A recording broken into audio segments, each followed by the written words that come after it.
വിശുദ്ധ ലൂക്കായുടെ സുവിശേഷം 20-ാം അധ്യായം 1 മുതൽ 47 വരെയുള്ള വാക്യങ്ങൾ. ഒരു ദിവസം അവൻ ദേവാലയത്തിൽ ജനങ്ങളെ പഠിപ്പിക്കുകയും സുവിശേഷം പ്രസംഗിക്കുകയും ചെയ്തുകൊണ്ടിരുന്നപ്പോൾ പുരോഹിത പ്രമുഖന്മാരും നിയമജ്ഞരും ജനപ്രമാണികളോട് കൂടെ അവന്റെ അടുത്ത് വന്നു. അവർ അവനോട് പറഞ്ഞു, എന്റെ അധികാരത്തിലാണ് നീ ഇതൊക്കെ ചെയ്യുന്നത്? അഥവാ നിനക്ക് ഈ അധികാരം നൽകിയത് ആരാണ് എന്ന് ഞങ്ങളോട് പറയുക. അവൻ മറുപടി പറഞ്ഞു, ഞാനും നിങ്ങളോടൊന്ന് ചോദിക്കട്ടെ, ഉത്തരം പറയുവിൻ. യോഹന്നാന്റെ ജ്ഞാനസ്നാനം സ്വർഗത്തിൽ നിന്നോ മനുഷ്യരിൽ നിന്നോ? അവർ പരസ്പരം ആലോചിച്ചു. സ്വർഗത്തിൽ നിന്ന് എന്ന് നാം പറഞ്ഞാൽ പിന്നെ എന്തുകൊണ്ടും നിങ്ങൾ അവനെ വിശ്വസിച്ചില്ല എന്ന് അവൻ ചോദിക്കും. മനുഷ്യരിൽ നിന്ന് എന്ന് പറഞ്ഞാൽ ജനങ്ങളെല്ലാം നമ്മെ കല്ലെറിയും. എന്തെന്നാൽ യോഹന്നാൻ ഒരു പ്രവാചകനാണെന്ന് അവർ വിശ്വസിച്ചിരുന്നു.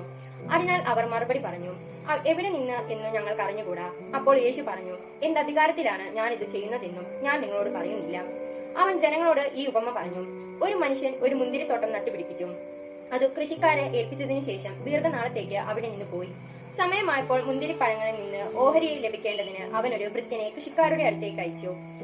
എന്നാൽ കൃഷിക്കാർ അവനെ അടിക്കുകയും വെറും കൈയോടെ തിരിച്ചയക്കുകയും ചെയ്തു. അവൻ മറ്റൊരു ഭൃത്യനെ അയച്ചു. അവനെയും അവർ അടിക്കുകയും അപമാനിക്കുകയും വെറും കൈയോടെ തിരിച്ചയക്കുകയും ചെയ്തു. അവൻ മൂന്നാമതൊരുവനെ അയച്ചു. അവർ അവനെ പരിക്കേൽപ്പിക്കുകയും പുറത്തെറിയുകയും ചെയ്തു. അപ്പോൾ തോട്ടത്തിന്റെ ഉടമസ്ഥൻ പറഞ്ഞു, ഞാൻ എന്താണ് ചെയ്യുക? എന്റെ പ്രിയപുത്രനെ ഞാൻ അയക്കും, അവനെ അവർ മാനിച്ചേക്കും. പക്ഷേ കൃഷിക്കാർ അവനെ കണ്ടപ്പോൾ പരസ്പരം പറഞ്ഞു, ഇവനാണ് അവകാശി, ഇവനെ നമുക്ക് കൊന്നുകളയാം, അപ്പോൾ അവകാശം നമ്മുടേതാകും. അവർ അവനെ മുന്തിരിത്തോട്ടത്തിന് വെളിയിലേക്ക് എറിഞ്ഞു കൊന്നുകളഞ്ഞു. ആകയാൽ മുന്തിരിത്തോട്ടത്തിന്റെ ഉടമസ്ഥൻ അവരോട് എന്തു ചെയ്യും? അവൻ വന്ന് ആ കൃഷിക്കാരെ നശിപ്പിക്കുകയും മുന്തിരിത്തോട്ടം മറ്റാളുകളെ ഏൽപ്പിക്കുകയും ചെയ്യും. അവർ ഇത് കേട്ടപ്പോൾ ഇത് സംഭവിക്കാതിരിക്കട്ടെ എന്ന് പറഞ്ഞു.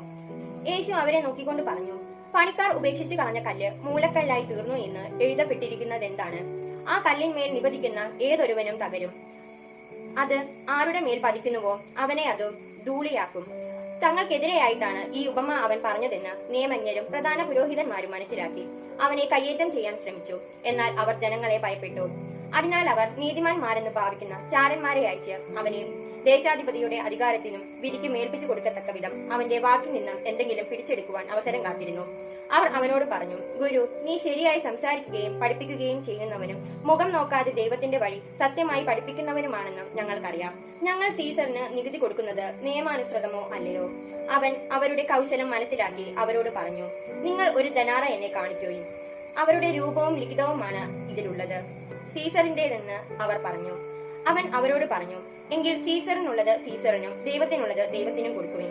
ജനങ്ങളുടെ സാന്നിധ്യത്തിൽ വെച്ച് അവനെ വാക്കിൽ കുറിക്കുവാൻ അവർക്ക് സാധിച്ചില്ല.